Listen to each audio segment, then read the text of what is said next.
So far, our Gulp file has been pretty simple. We've created a CSS task, loaded up some plugins, and then piped all of our Sass files through those plugins. As our Gulp files get larger though, requiring and bringing in all of those plugins can be a tedious task. There's a very simple plugin to help solve this problem, and that's called Gulp Load Plugins.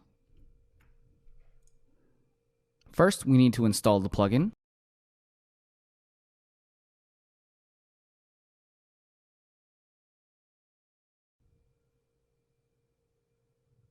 Next, we can bring it into our application. I'll do this right under the first line where we require Gulp. Then we can load plugins is equal to require Gulp load plugins and then instantiate it.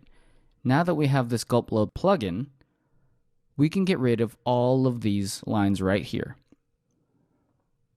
Plugins, once we start it here, it actually goes in and finds all of the plugins that start with Gulp dash. So all of those earlier are now no longer required to bring in to our application since plugins does that for us.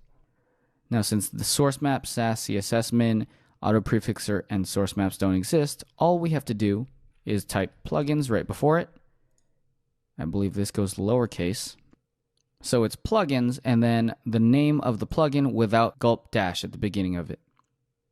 And if it's a couple dashes, you camel case it, so this would be load capital P plugins. Let's see if that worked. Looks like we ran into an error. Sass is not defined. All right, let's take a look. It looks like we did plugins.sass here, but then we missed plugins.sass here. So that Sass isn't defined. Plugins.sass there. Run that again. All right, and everything works exactly how it was before, but this time all we had to do is use one line to load all of the plugins. We'll use this moving on so that we can really simplify how many things we have to bring into our application and how many lines we have at the beginning of our Gulp file.